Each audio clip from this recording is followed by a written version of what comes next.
오늘 우리에게 은혜 주실 하나님의 말씀은 잠언 5장 15절부터 23절까지 말씀입니다.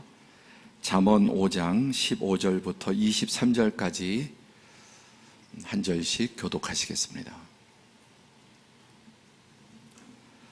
너는 내 우물에서 물을 마시며 내 샘에서 흐르는 물을 마시라. 어찌하여 내 샘물을 집 밖으로 넘치게 하며 내 도랑물을 거리로 흘러가게 하겠느냐. 그 물이 내게만 있게 하고 타인과 더불어 그것을 나누지 말라. 내 샘으로 복되게 하라. 내가 젊어서 취한 아내를 즐거워하라. 그는 사랑스러운 암사슴 같고 아름다운 암노루 같으니 너는 그의 품을 항상 족하게 여기며 그의 사랑을 항상 연모하라. 내 아들아, 어찌하여 음녀를 연모하겠으며 어찌하여 이방 계집의 가슴을 안겠느냐. 대저 사람의 길은 여호와의 눈앞에 있나니 그가 그 사람의 모든 길을 평탄하게 하시느니라. 악인은 자기의 악에 걸리며 그 죄의 줄에 매이나니 다 함께 그는 훈계를 받지 아니함으로 말미암아 죽겠고 심히 미련함으로 말미암아 혼미하게 되느니라. 아멘. 오늘 사랑 우리 모든 성도 여러분, 22절에 악인은 자기 악에 걸리고 그 죄의 줄에 매이게 된다. 하나님의 말씀에 훈계를 듣지 아니함으로 말미암아 죽겠고 심히 미련함으로 말미암아 그 인생이 혼란한 인생, 혼미한 인생이 된다고 했는데, 우리 하나님의 말씀을 복되게 받는 주일이 되시기를 주의 이름으로 축복합니다. 5월은 가정의 달이죠. 그래서 5월 5일은 어린이날, 5월 8일은 어버이날, 5월 15일은 스승의 날, 그리고 5월 21일 어저께는 무슨 날이었습니까?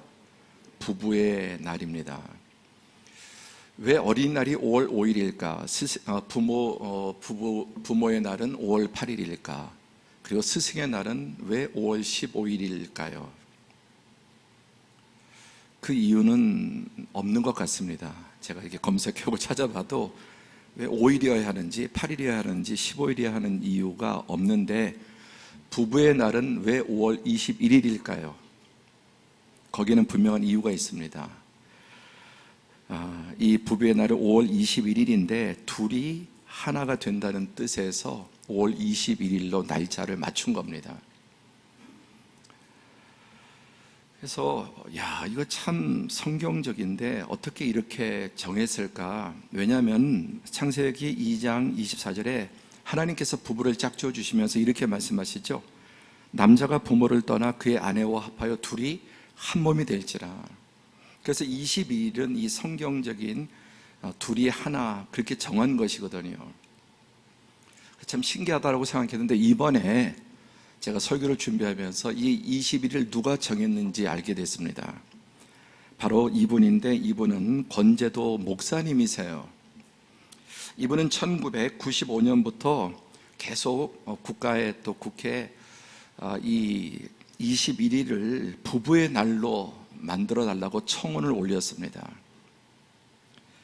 95년부터 시작을 했는데 2007년도에 이제 그 전에 국회도 통과되고 또 정부에서 국가 법정 기념일로 정했습니다. 공휴일은 아니지만 법정 기념일입니다. 그리고 이제 이 목사님은 더 넘어서 유엔에게 계속 유엔에 청원해서 21일을 온 세상 유엔에 속한 모든 나라들이 부부의 날로 만들자는 이 운동을 지금도 전개하고 있다고 합니다. 이 공로로 대통령 표창도 받고 이렇게 하셨는데, 이 권제도 목사님이 이 부부의 날을 만든 이유를 이렇게, 그 계기를 이렇게 이야기했습니다. 어느 해에 어린이날에 한 아이가 이제 방송에 출연해서 너는 소원이 뭐냐라고 물었더니 아이가 울먹거리면서 저의 소원은 우리 아빠 엄마가 같이 사는 거라는 말을 듣고, 이 아이의 소원이 아빠 엄마가 한 집에 같이 사는 거예요. 그렇지 않은 집이 참 점점 많이 늘어나고 있죠. 이게 아들과 대화하면서 자주 그런 말을 해요. 우리 친구들 가운데 정상적으로 사는 집이 참 드물다는 겁니다. 자기 친구들 가운데. 그럼 우리 아들의 친구들이 독특해서 그런가? 뭐 그럴 리가 있겠습니까?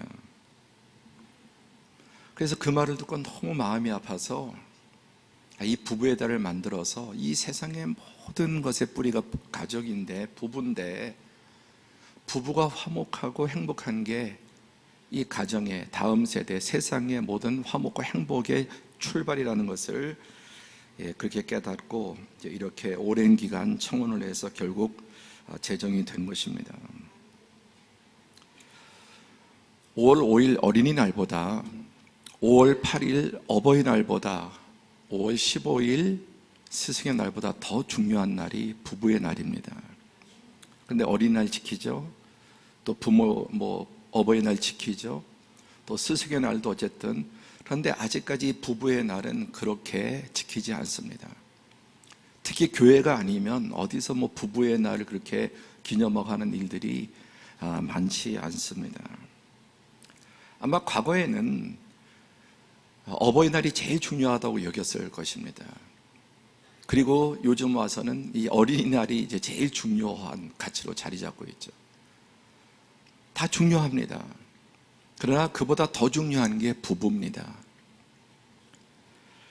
이 코스모스를 보시면, 코스모스는 아주 질서 있게 가운데 꽃을 중심으로 꽃잎이 이렇게 펼쳐져 있지 않습니까? 바로 부부는 이 코스모스의 이 모든 것의 중심에 있어서, 여기에서, 이 부부에서 부모 자식도 나오고 형제도 나오고 사촌도 나오고 세상이 나오는 것입니다.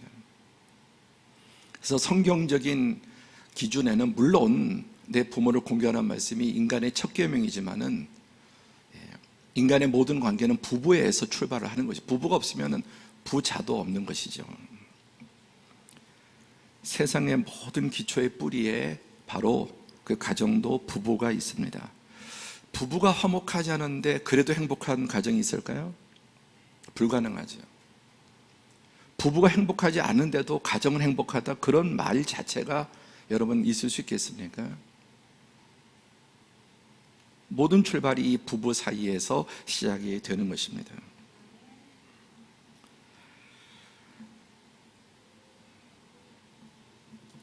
이 통계는 사실 좀 오래된 2017년도 벌써 5년이나 지난 통계인데, 이 통계에 보면은 젊은이들에게 결혼하지 않은 20대, 30대 청년들에게 1234명에게 설문조사를 했습니다. 결혼이 꼭 필요한가라고 질문에 대해서 아니다가 61.5%, 그리고 결혼은 꼭 필요하다, 해야 된다가 38.5%밖에 안 나왔습니다. 이런 질문을 한 40년 전에 했다면 이런 비율이 나왔겠습니까? 100년 전에 했다면 거의 100% 결혼은 꼭 해야 된다라고 답이 나왔을 겁니다. 시대가 바뀌었다라고 가볍게 얘기할 수 있지만 그런 문제가 아닙니다.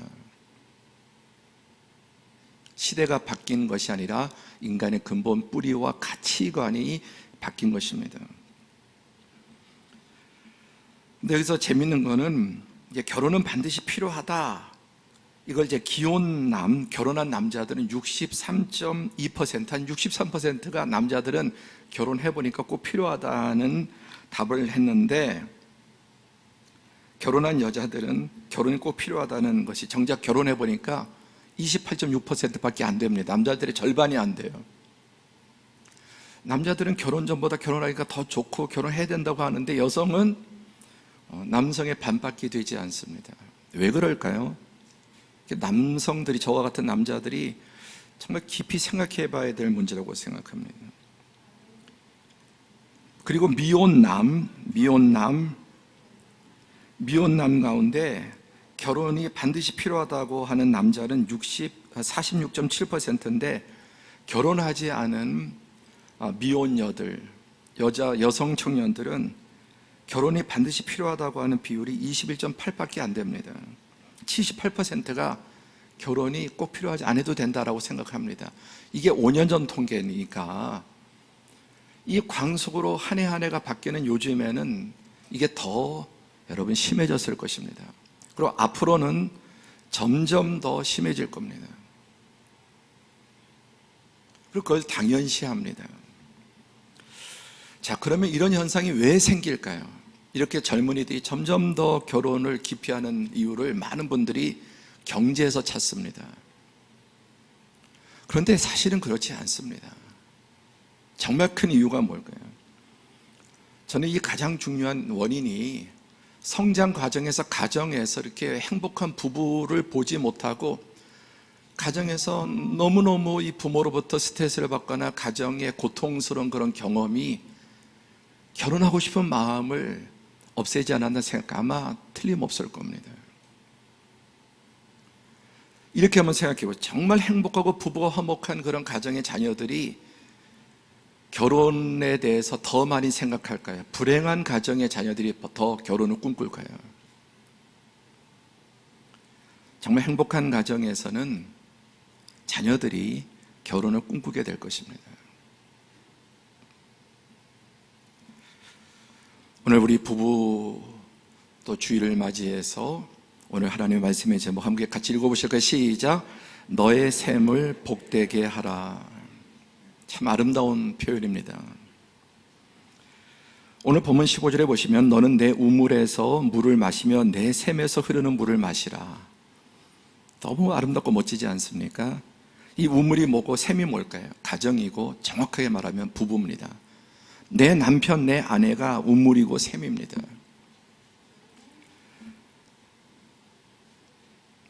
오늘 이 시대에는 남의 우물에 가서 물을 떠먹고 남의 샘에 가서 그 물을 훔쳐먹는 시대가 되어가고 있습니다. 네 샘도 내 샘도 네 우물도 내 우물도 없는, 가장 정확하게 말하면 이것은 성적인 문제예요. 가정에서 많은 것들이 지켜져야 되면 가장 중요한 것은 성적인 순결함, 외도와 불륜의 문제가 없어야 되는 것이 가장 기본적인 기초임을 오늘 두 가지 말씀하고 있는데, 어떻게 가정이 지켜지고 파괴되지 않으며 행복할 수 있는가? 첫 번째, 가정에 이 이성적인 다른 문제가 개입되면 안 된다. 그리고 가정에 우물이 막히면 안 되고 샘이 더럽혀지면 안 된다는 말씀입니다. 여러분, 더럽혀진 우물을 보셨습니까? 제가 몇 차례 이렇게 더럽혀진 우물을, 완전히 썩은 우물을 봤는데요, 물 마시지 못합니다. 거기에 사람도 살지 못합니다. 여러분, 샘이 막혀버리거나 샘이 더럽혀지면, 강원도 그 속초에 양양에 오색 약수 가면 오색 약수 더 이상 흐르지 않습니다. 다 말라버렸습니다. 물은 인간의 생명의 생존에 가장 기본적인 건데, 이 가정의 우물 또 샘, 이것이 여러분 막히고 이것이 오염되면 인간의 행복은 잃어버리게 되고, 행복이 잃어버린 곳에는 쾌락이 파고듭니다. 정말 행복이 있는 곳에는 여러분 쾌락이 물러나지만, 가정의 행복이 상실되면 거기에는 쾌락이, 성적인 기타 여러 가지 육신적인 죄악된 쾌락이 그 자리를 차지하게 됩니다.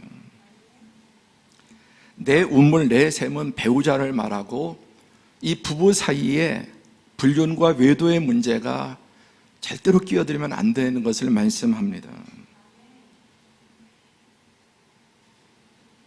다른 샘에서 마셔도 안 되고 다른 우물에서 물을 뜨지도 말라는 것이, 오직 너의 샘에서만, 너의 우물에서만 물을 마시라는 것입니다. 이게 무너지면 거기서부터 이제 모든 무너짐들이 또 시작이 됩니다.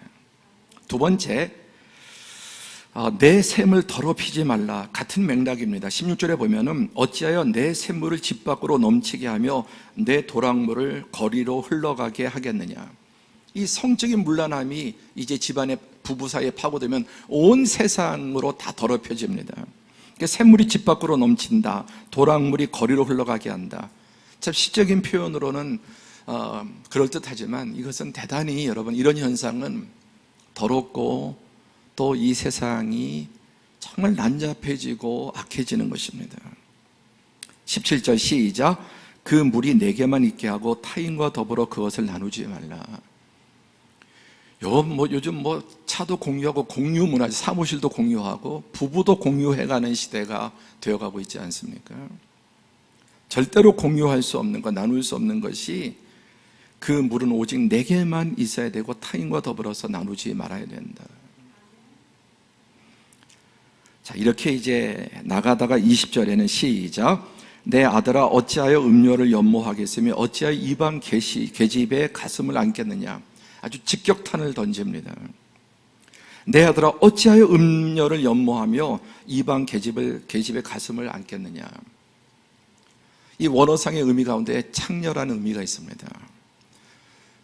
여기서 말하는 음녀 또 이방 계집은 누구를 말하면 아내 외에, 남편 외에 모든 다른 관계가 성적으로 이어지면 그것이 이방 음녀고 이방 계집이고 그게 바로 창녀라고 성경은 간주합니다.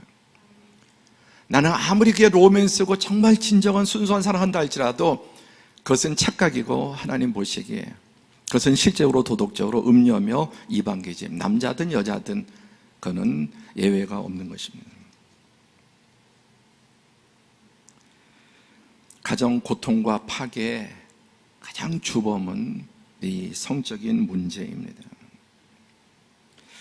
여러분, 타락한 인간은 역사상 음란하지 않은 때가 한 번도 없었습니다. 그러나 말세가 되면 될수록 마치 암이 1기, 2기, 3기, 말기로 가는 것처럼 죄악은 점점 더 독해지고 강해지고 광범위해지고 또 이 죄악은 강해지게 돼 있습니다. 우리나라가 과거엔 동방 예의지구로 했지만은 아주 동방의 불륜지국으로 바뀌고 있습니다. 좀 최신 통계가 아니어서 죄송한데 2015년에 불륜 리포트가 신문에 나왔는데 기혼자의 27%, 2015년이니까 이제 한 7년, 8년 전이죠. 기혼자의 24%가 불륜의 문제를 겪고 있고, 그 다음에 여러분 놀라운 것은 월급이 700만 원 이상, 월 수입이 700만 원 이상 되는 사람의 이 불륜의 비율은 무려 52%입니다. 그럼 월급이 1000만 원 넘고 1억이 되면 어떨까요? 더 심해진다는 겁니다. 많이 배우고 더 성공하고 출세한 사람일수록 돈이 많을수록 이런 불륜의 문제는, 외도의 문제는 더 심각해지는 거예요.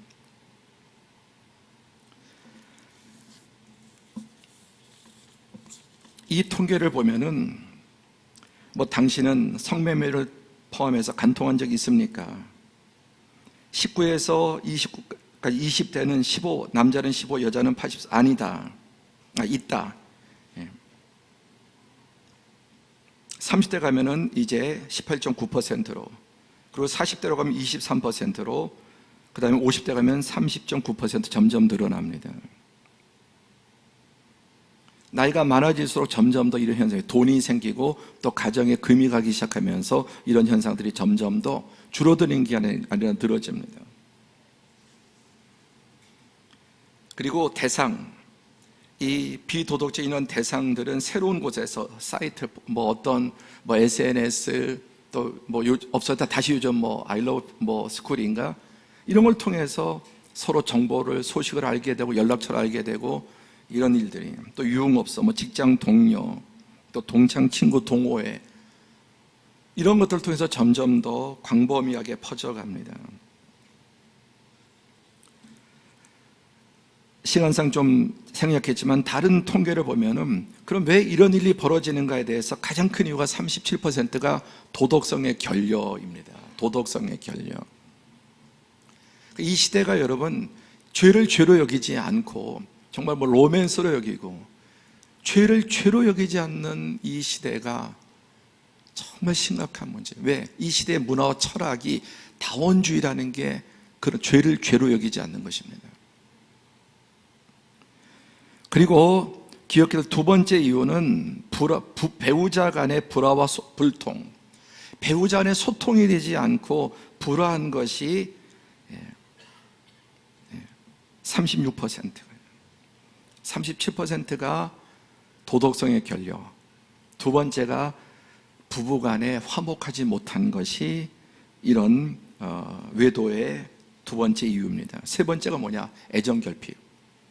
남편이나 아내나 배우자로부터 애정 결핍을 느끼는 겁니다.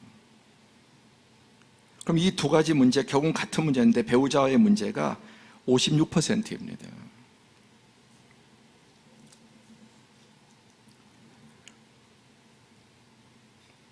그래서 소돔과 고모라처럼 점점 더 이 시대가, 그리고 여러분 우리 자녀손들이 이런 기준들이 도덕적인 둑이 다 붕괴되어 버리고 있는 시대입니다.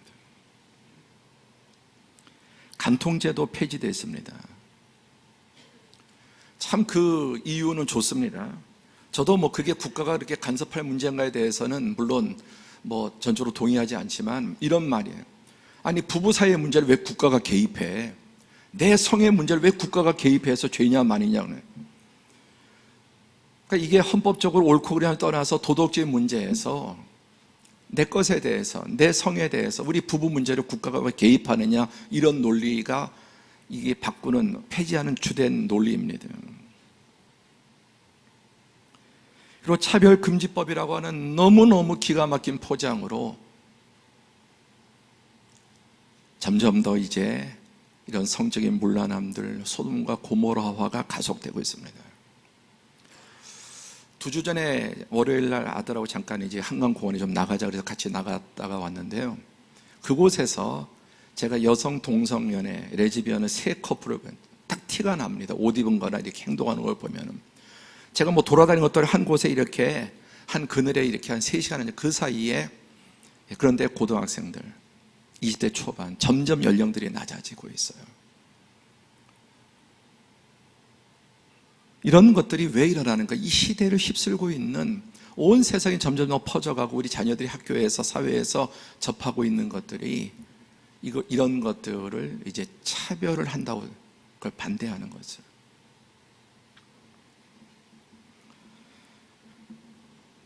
계속해서 점점 수위가 높아지는 막장 드라마들이 쏟아지지 않습니까? 몇 년 전인가요? 한 2년 됐나요? 이런 드라마가 있어서 아주 인기를 끌었습니다. 이 드라마의 결론이 무엇입니까? 과거에는 막장은 파장으로 끝났습니다. 그런데 요즘은 그렇지 않아요. 뭐 결론이 어떻게 되는지 모르지만은, 그런데 여러분 뭐 예를 들어서 이런 이제 드라마를 만들면서 뭐 작가의 말 그렇게 하면 무슨 말을 주로 하냐면 뭐 이런 것들 결국은 뭐 파장은 끝난다 이런 걸 보여주기 위해서 그렇다고 하지만, 이런 드라마를 보면 여러분 그 막장이나 파장을 보면서 사람들이 아 저러면 안 되겠다고 생각할까, 아니면 이런 일들을 더 불을 붙일까요? 막 흥분하면서 막 열을 내면서 이런 드라마를 보면서도 스며드는 거예요. 여러분 이런 드라마는 안 봐야 돼요. 재밌다고 빠져서 볼 게 아니라, 꼬박꼬박 챙겨보고 뭐 본방사수할 게 아니라 보면서 욕하면서 스며듭니다. 그게 무서운 거예요. 그러니까 이런 드라마가 한번 방영되고 이런 영화들이 히트칠 때마다 점점 더 이런 외도와 불륜의 비율들은 늘어납니다. 아무리 여기서 파국을 보여줘도. 솔직히 성경 볼 시간은 없고 뭐 이렇게 다른 거 할 시간 없어도 이런 거 꼬박꼬박 보는, 이런 것들이 방영되고 보면 볼수록, 그리고 자녀들이 함께 또 이런 것들을 같이 봅니다. 도무지 부모와 자식이 함께 볼 수 없는 그런 장면들이 쏟아져 나오면서 이런 기반들이 무너지고 도덕의 제방들이 다 무너지고, 어디서도 그것을 여러분 나쁘다고 이제 말하지 않는 시대에는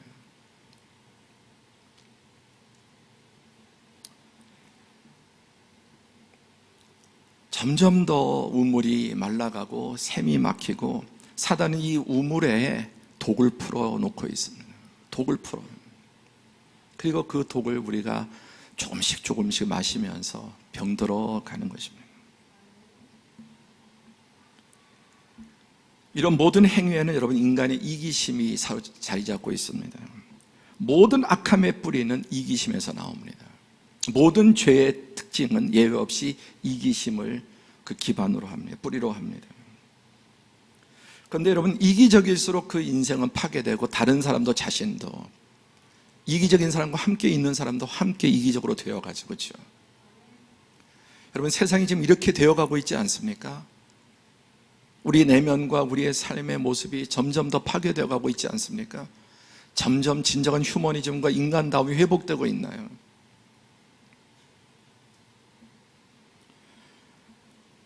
이런 모습이 우물이 막히고 샘이 막히고 거기에 사단의 풀어온 독을 마시면 겨우 인간의 모습은 이렇게 되어가는 것입니다.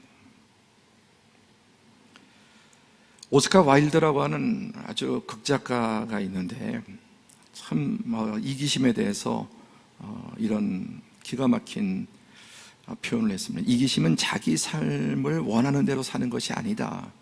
남들에게 자기가 원하는 대로 살아달라고 요구하는 것이다. 우리 가정에서도 여러분, 모든 인간은 정도 차이만 했지만 이기적인데 저 역시 이기적인 사람이고 우리 모두는 다 예외 없습니다. 의인은 없나니 하나도 없나니 이 말씀은 이기심이 없는 자는 하나도 없다라는 말씀과 일치합니다. 근데 이기심은 자기 삶을 내가 원하는 대로 살겠다는 것에서 끝나는 게 아니라 남들에게 자기가 원하는 대로 살아달라고 하는, 특히 그 중에 가장 강한 게 부모와 자식 간이에요. 결혼한 다음부터는 내가 원하는 방식, 내 기준, 또 내 삶의 방식, 내가 좋아하는 것, 내 가치관에 맞춰달라고 요구합니다. 그게 이기심이에요. 가장 이것이 심한 게 부부가 아니에요. 다른 사람이 오히려 덜한데 가정이라는 환경이 그럴 수 있습니다.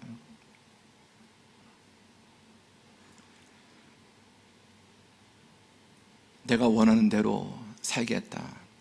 그리고 다른 사람에게도 그것을 내가 원하는 대로 살아달라.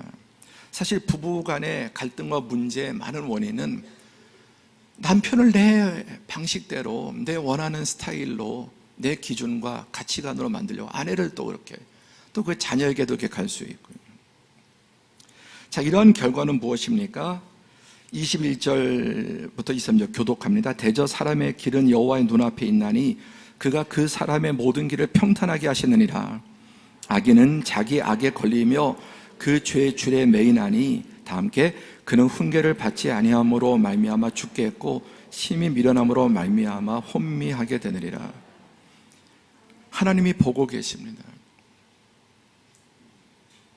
그리고 또 하나님의 말씀을 순종하는 자를 평탄케 하시지만 악인은 자기의 악에 걸리고 그 죄악이 자기의 올무가 되고 또 하나님의 말씀에 진리의 훈계를 받지 아니하는 사람은 그로 말미암아 죽겠고 심히 미련함으로 말씀으로 말미암아 혼미하게 된다. 심히 미련함으로 말미암아 혼미하게 된다. 완전히 카오스, 모든 게 혼란하게 된 상태에서 인생을 바른 기준 없이 살아가게 되는 것입니다. 이 잠언에는 지혜의 말씀 가운데 이 성적인 부도덕에 대한 말씀이 많이 나옵니다. 특히 잠언 6장 7장에 보면은 특별히 이 가정에 침투한 외도나 불륜의 문제가 얼마나 불행한 결과를 가져오는가를 말씀합니다. 우리 잠언 6장 26절부터 한 절씩 교독하겠습니다. 음료로 말미암아 한 사람이 한 조각 떡만 남게 됨이며 음란한 여인은 귀한 생명을 사냥함이니라. 어찌 그의 옷이 타지 아니하겠으며 사람이 숯불을 밟고서야 어찌 그의 발이 되지 아니하겠느냐. 남의 아내와 통관하는 자도 이와 같을 것이라. 그를 만지는 자마다 벌을 면치 못하리라. 도둑이 만일 줄일 때 배를 채우려고 도둑질하면 사람이 그를 멸시하지는 아니하려니와 들키면 7배를 갚아야 하리니 심지어 자기 집에 있는 것을 다 내주게 되리라. 여인과 간음하는 자는 무지한 자라. 이것을 행하는 자는 자기의 영혼을 망하게 하며 상언과 능욕을 받고 부끄러움을 씻을 수 없게 되나니. 여기 보면 26절에는 음료로 말미암아, 이 성적인 부도덕함으로 말미암아 한 조각 떡만 남게 되고 음란한 여인은 귀한 생명을 사냥한다. 생명의 사냥꾼이다. 그러면서 이 표현을 보십시오. 사람이 불을 품고 어떻게 옷에 불이 타지 않겠습니까? 그리고 숯불을 밟고 어떻게 데이지 않을 수가 있겠습니까? 남의 아내와 통관하는 자도 이와 같을 것이라. 이거는 시대의 유행과 흐름의 문제가 아니에요. 이건 하나님의 법칙의 문제여서, 여러분 옛날에는 불을 안 왔으면 이 옷이 불에 타는데 요즘은 안 탑니까? 옛날에는 사람이 숯불을 밟았는데 그때는 되었지만 요즘은 시대가 바뀌어서 숯불을 밟아도 안 될 수 있을까요? 그렇지 않지 않습니까? 마찬가지로 하나님이 정하신 이 법을 어기는 자는 자기 생명을 사냥하고 그리고 불을 안고 있는 사람, 불 붙지 않을 수가 없고, 불을 밟고 숯불을 밟고 있는데 어떻게 데이지 않을 수 있겠습니까? 반드시 그런 결과를 초래한다는 겁니다. 시대가 바뀌었다고 그게 없어지는 게 아니에요. 여러분, 유력한 정치인들 그렇게 평생에 좋은 일도 많이 하고 민주화 운동도 많이 하고 이런 문제 한 번 걸려서 인생 그냥 한 방에 다 무너지는 거예요. 얼마나 공헌도 많이 하고 좋은 일도 많이 했어도 한 번 걸리면은, 이게 지금 한 거의 3,000년 전의 말씀인데요, 그때만 그러고 요즘에는 안 그러느냐. 그냥 한 방에 청문회 하고 그럴 때 여러분, 그런 작은 문제, 별것도 사실 아닌 문제들 키워서 완전히 보내버리지 않습니까? 이게 하나님의 법이기 때문에 사람들이 무시하고 역행하는 거지 시대가 바뀌었다고 말할 게 아닙니다. 아멘입니까? 시대가 바뀌었어, 그렇게 말할 그는 여러분 사단의 음성입니다. 또 7장을 한번 더 보겠습니다. 잠언 7장 21절에서 27절 교독하죠. 여러 가지 고운 말로 유혹하며 입술을 호리는 말로 꿰므로 젊은이가 곧 그를 따라갔으니 소가 도수장으로 끌려가는 것 같고 미련한 자가 벌을 받으려고 쇠사슬에 매이러 가는 것과 같도다. 필경은 화살이 그 간을 뚫게 되리라. 새가 빨리 그물로 들어가되 그의 생명을 잃어버릴 줄을 알지 못함과 같으니라. 이제 아들들아, 내 말을 듣고 내 입의 말에 주의하라. 내 마음이 음료의 길로 치우치지 말며 그 길에 미혹되지 말지어다. 대저 그가 많은 사람을 상하여 엎드러지게 하였나니 그에게 죽은 자가 허다하니라. 다 함께 그의 집은 스올의 길이라 사망의 방으로 내려가니라. 자, 여기에는 기혼자뿐만 아니라 미혼자에 대한 말씀도 해당이 됩니다. 음녀가 여러 가지 고운 말로 유혹하고 입술에 호리는 말로 깹니다. 에덴 동산에도 죽지 않아 하나님처럼 될 거야, 눈이 밝아질 거야.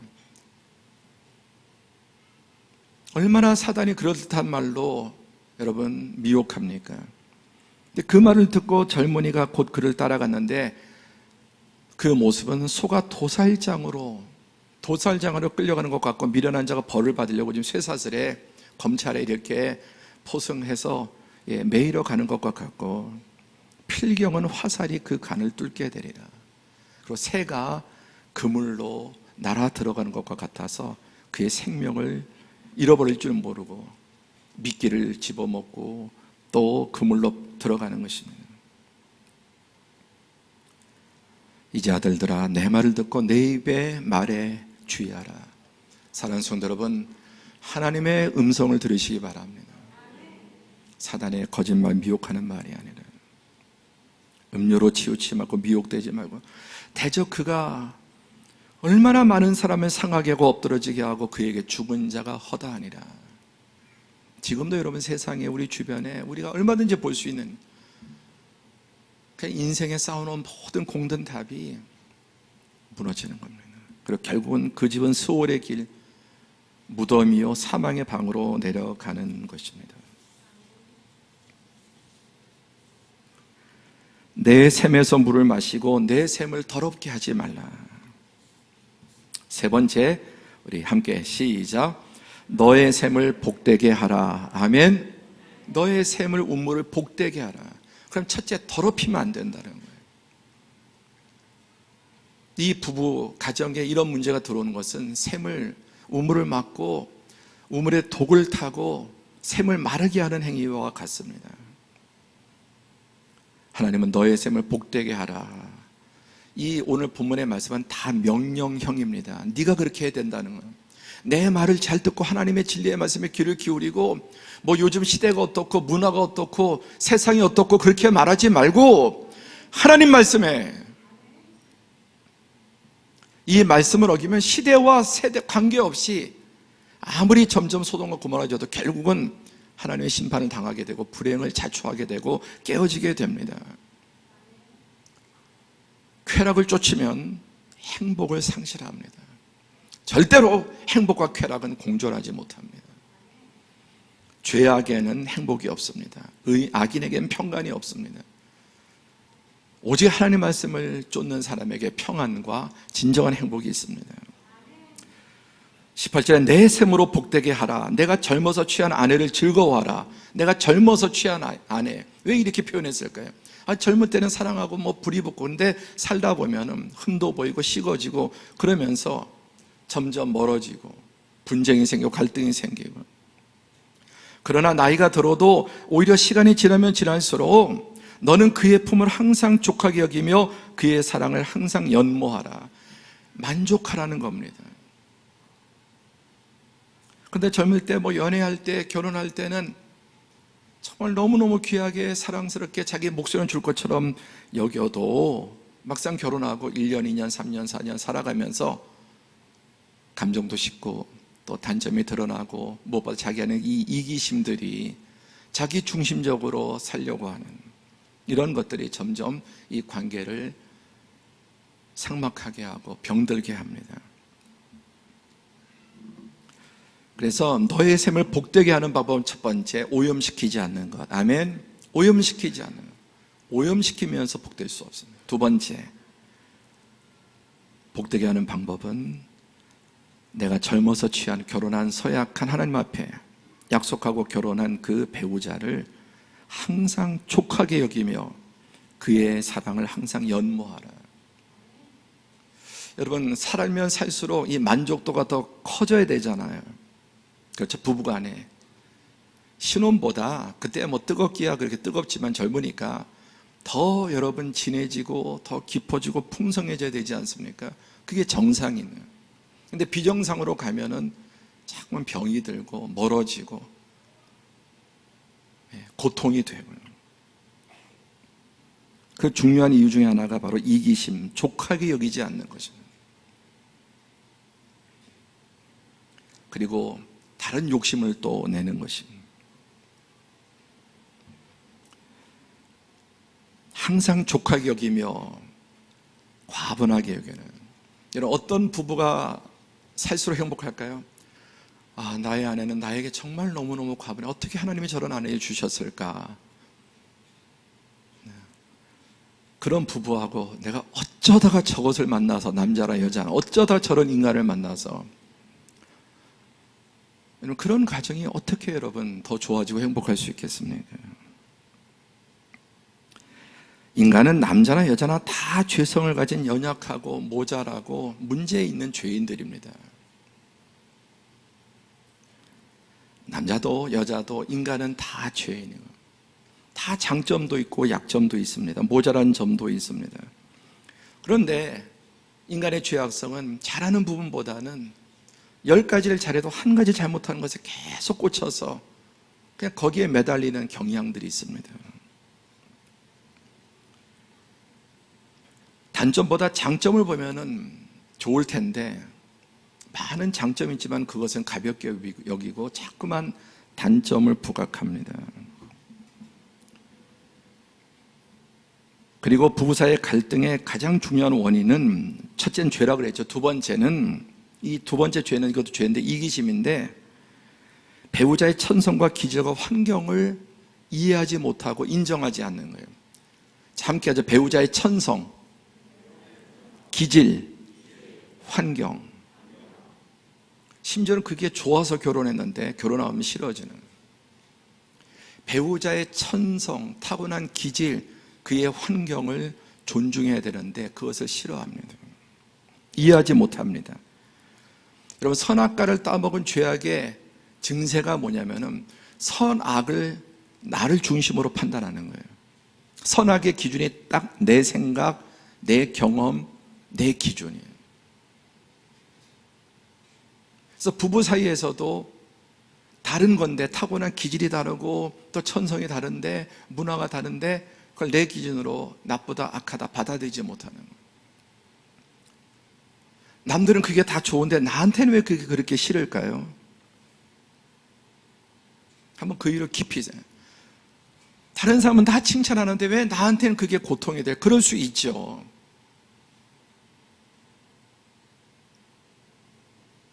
그게 혹시 모든 걸 나에게 맞추려고 하는 거기에서 오는 건 아닌가? 내가 중심이 되고 기준이 되어서 다른 사람을 틀렸다, 다른 사람은 옳지 않다, 악하다 판단하는 그게 원죄, 그리고 그게 선악과의 가장 중요한 그 병폐입니다. 대화는 대부분 경우에 피차 대화가 안 되는 겁니다. 물론 정말 말이 안 통하는 사람도 있지만 많은 경우에 대화는 서로 안 되는 거예요. 우리 어떤 사람, 그 사람 말이 안 통해. 그 사람도 나에 대해서 그렇게 생각하고요. 우리 남편은 말이 안 통해. 근데 그 남편은 아내에 대해서 우리 아내는 말이 잘 통해. 그렇게 할까요? 성가도 어떻게 생각하세요? 우리 남편은 말을 안 통하다고 생각하는 건 남편만 안 통하는 나도 안 통하는 거거든요. 그건 내 중심으로 생각하는 거예요. 내 중심으로. 대화가 안 되는 건 피차 안 되는 게 대부분입니다.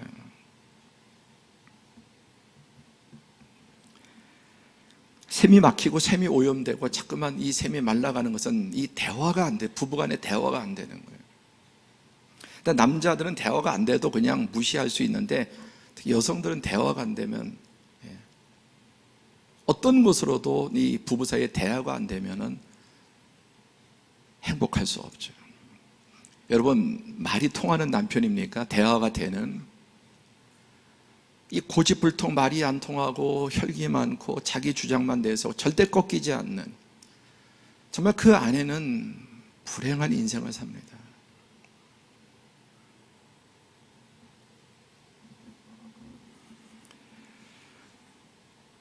여러분, 남자들은 주로 이제 멀고 크고 이런 것들을 보죠. 크게 보는 좀 기질이, 하나님 주신 그 천성이. 망원경 같으면 여성들은 대부분 현미경 같아. 그런데 하나님께서 이렇게 기질을 다르게 주신 것을 이렇게 합해서 같이, 그래야 다 같이 보니까 현미경으로 봐도 안 되고 망원경으로 봐도 안 되고 둘이 같이, 그래서 남편에겐 주로 망원경으로 보는, 그리고 아내에겐 현미경으로 보는. 그런데 망원경이 틀렸다, 그렇게 보는 게 틀렸다고 하고 또 반대로 서로가, 이것도 이기심이고 교만이고 내가 옳고 당신은 틀렸다는 것입니다. 근데 이 갈등 가운데 대인관계도 부부관계도 틀리지 않은 부분이 많습니다. 서로 관점이 다른 거예요. 그래서 관점이 다르고 가치관이 다르고 문화가 다르고 뿌리가 다른 것입니다. 다른 것 차이. 그런데 내가 중심이 되어서 악하고 또 나는 선하고 당신은 가해자고 나는 피해자고.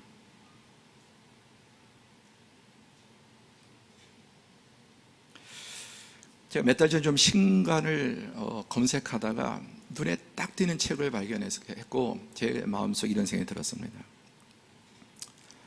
자, 공감은 지능이다라는 책이었는데 이걸 보면서 제가 어떤 생각이 들었냐면은 나는 되게 지능이 낮은 사람이구나라는 생각이 들어요. 지능이 낮구나. 이 머리 나쁜 사람이 공감을 못하는 거예요. 여러분 어떻게 생각하세요? 이 제목에 대해서 동의하십니까? 동의 못하면 지금 공감이 안 되는 거예요.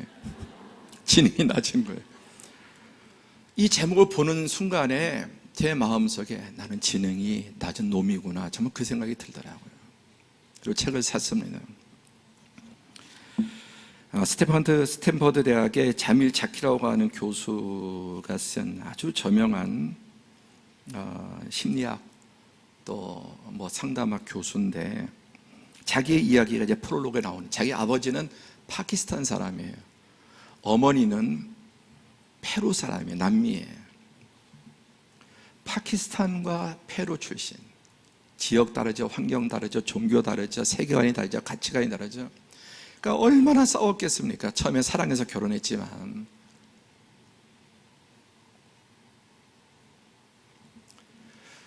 자기 아버지에게 가장 중요한 것은 지성과 야망이었는데 엄마에게 가장 중요한 건 가족이에요. 우리나라 사람과 비슷하면 남편에게는 지성과 이성과 야망, 자기 목표. 아내에게는 가정이 가장 중요해요. 근데 뭐가 더 중요합니까? 다 중요하죠. 인생에서 이것저것 없으면 안 되는 거잖아요. 그런데 아빠는 아빠대로, 엄마는 엄마대로 결국 이혼하고 그 가정에서, 그 과정에서 어떤 일이 벌어지는 거예요.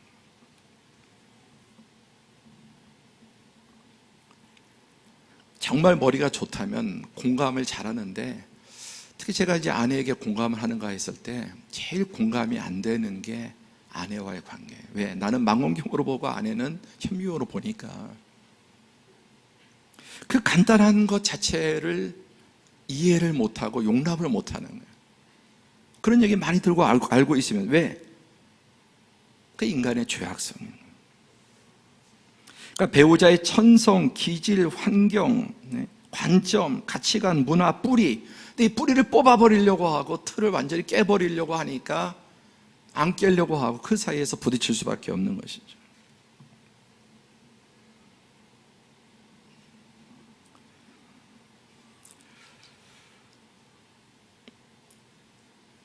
우리 한번 같이 읽어보죠. 시작. 모든 대화에서 기본은 상대방의 이야기를 집중해서 듣는 것이다. 배우자의 말을 경청하고 몸짓, 표정, 말로 반응하라.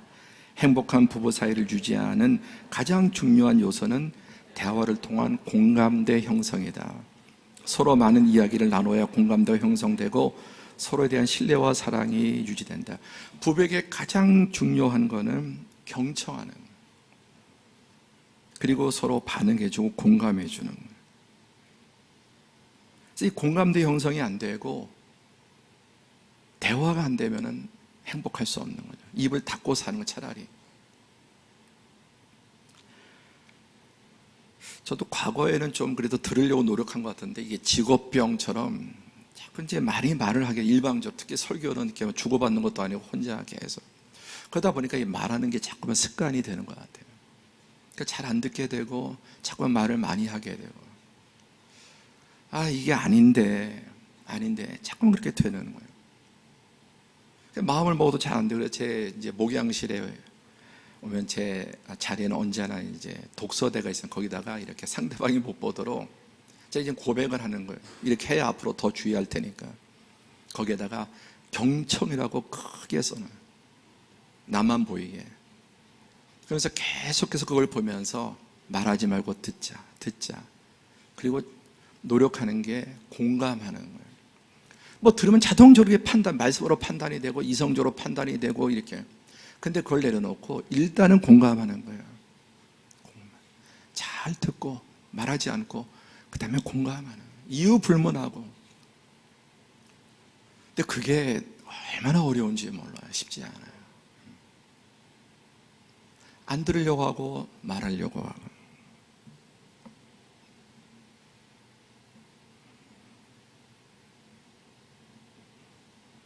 집중해서 듣고 공감해주는. 근데 뭐 특히 거의 모든 이게 남자라고 하는 종족이 그렇지만 잘 안 들려고 하고 자기 생각이 강하고, 그러니까 대화가 안 되고 점점 메말라가는 가정들. 거기에서부터 아까 여러 가지 문제들도 다 그런 데서부터 시작이 되는 것이 많습니다. 제가 이제 올해 결혼 생활 32년 차인데요. 제가 지금까지 아내와 얼마나 32년 동안 이런저런 많은 얘기를 주고받았겠습니까? 근데 32년 동안 들은 이야기 가운데 가장 제가 마음에 약이 되고 풀리고 좋았던 말이 있습니다. 아직 그 얘기를 아내에게도 한 번 안 했는데 제가 오늘 처음으로 30년 살면서 아내에게 들었던 말 중에 가장 좋았던 말. 죽을 때까지 이 말이 제일 좋을 것 같아요. 여보, 그때는 당신이 잘못했다고 생각했는데 시간이 지나고 보니 결국 당신이 옳았어. 저는 이 문제 가지고 참 오랫동안, 특히 이게 서로 합의점이 안 되는 얘기가 있잖아요. 그렇죠? 유난히 합의점이 안 되는. 그게 부부 사이에 몇 가지 있기 마련인데, 정말 아내하고도 가장 이게 서로 물러설 수 없는. 아내도 너무 힘들고 저도 그게 참 아내와의 대화 중에 중요한 부분이에요. 평행선을 달렸는데 몇 년 전부터 아내가 그때는 당신이 틀렸다고 생각했는데 시간이 지나서 보니까 당신이 옳았어요. 전 지금까지 30년 동안 나눈 대화 중에 가장 그 말이 좋아.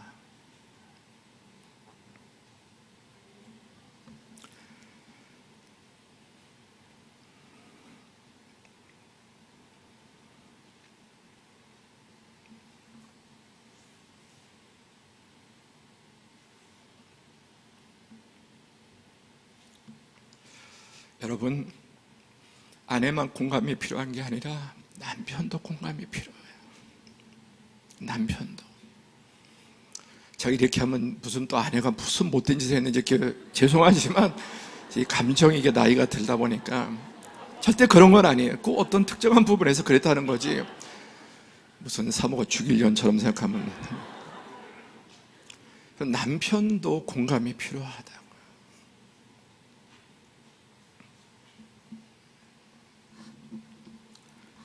아내는 더하고. 그래서 제가 지금 제일 노력하는 게 아내 공감해 주는 거예요. 공감해 주는. 예, 그 집안도 좀 문제가 심각한 모양입니다. 말씀을 정리합니다. 자, 다 함께 시작. 너의 샘을 복되게 하라.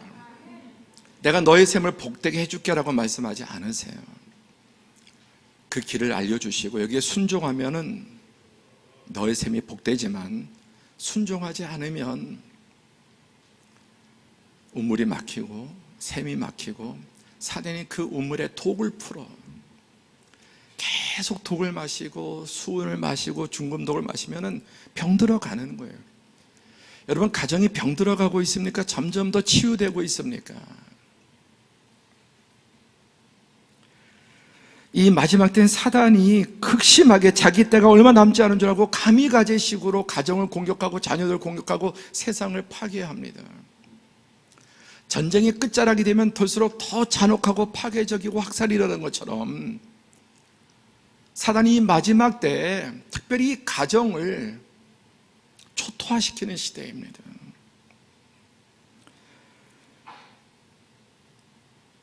이 뿌리 자체를 병들게 하고 파괴하면은 그게 전부 사회로 다 퍼져나가니까. 여러분, 집에 만약에 불이 났으면은 아이고 불 났구나 그리고 가만히 있을 사람이 있습니까? 만약에 집에 불이 났으면은 어떻게 하든지 불을 끄고 119에 신고하고 막 길길이 이리저리 뛰면서 불이야 소리 지르면서 도와달라고 할 겁니다. 여러분, 사단이 집에 불을 지르는 거예요. 가정을 깨트리고 파괴하고 태워버리고. 그건 단지 우리 둘만의 문제가 아니라 자녀로 또 여러분 뭐 일이 종으로 행으로 또 퍼집니다. 사단이 집에 불을 저지르면은 여러분 끌려고 해야 될 텐데 요즘 사람들은 심지어 믿는 사람도 그래 다 타버려라 내버려 두는 거예요. 전 좀 이렇게 30년 넘게 목회하지 않았습니까? 옛날보다 더 어려워진 게 아니라 이 도덕성과 이 모든 기준들이 파괴돼서 불 지르면 그래 홀랑 타버려라 그러고 그냥 내버려 두거나 그냥 부채질을 하는 거야. 빨리 타버리라고. 요즘 시대가 그렇게 되어가고 있어요. 지키려고 하지 않아요.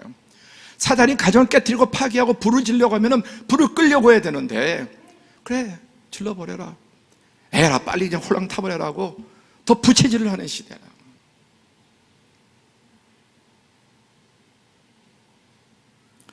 가정을 지키려고 하는 의지들이 점점 더 여러분 무너지고 있는데 그 이유가 뭡니까? 시대가 그래요. 아까 그런 드라마 이런 걸 보면서 막 분노하는 것 같아도 동경하고 거기에 물들어가는 거예요.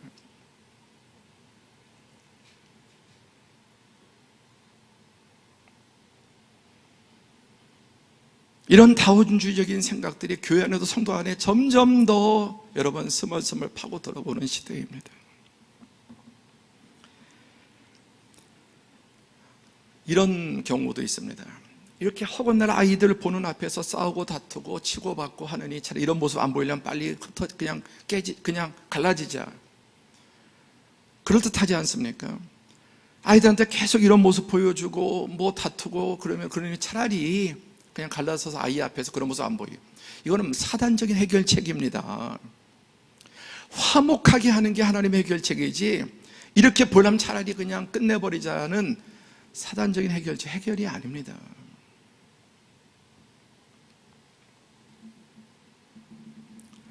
하나님 말씀 순종하지 않고 인내하지 못하면 더 비싼 대가를 두고두고 치러야 돼요.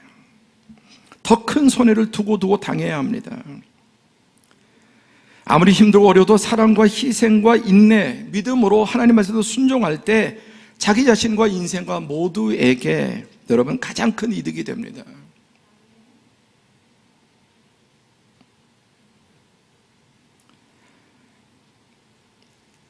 행복과 축복은 언제나 광야 뒤에, 연단 뒤에 있습니다. 여러분, 제발 기억하세요. 인생은 위기를 넘어야 돼. 그게 사업일 수도 있고, 건강일 수도 있고, 가정일 수도 있고, 자녀일 수도 있고. 위기를 넘겨야 돼. 고비를 넘겨야 돼. 지금 어떤 종류의 고비가 있다 할지라도 여러분 믿고 하나님을 의지하고 하나님 말씀대로 순종하면 하나님 길을 열어주시고 고비가 넘어가면은 가난이 옵니다.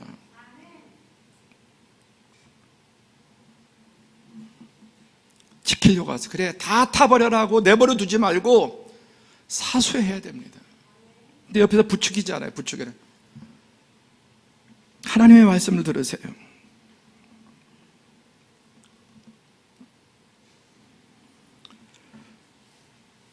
이런 가정 하나님이 원하시는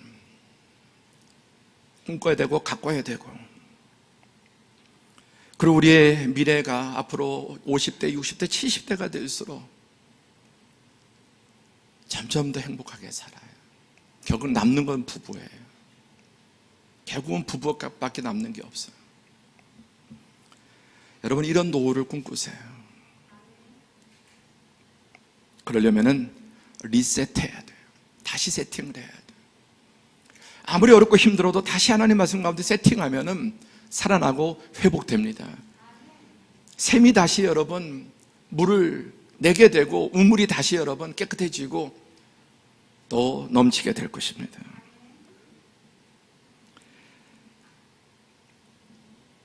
그 방법 중에 지난주도 알려드렸는데 이 메리지 코스 광고였는데, 이 영국 교회에서 나오는 프로그램, 부부 대화 프로그램이에요. 여기에 참 저는 이 제목이 너무 정말 확 와닿았어요. 서로에게 대화를 선물해라. 아무리 다이아를 선물하고 명품을 선물하고 뭐 외제차를 선물해도 대화가 안 통하면 행복하지 않아요.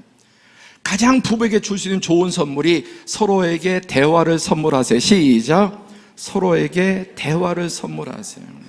건강한 대화가 행복한 부부를 만들어요. 그리고 그것이 자녀들에게도 다 가는 것입니다.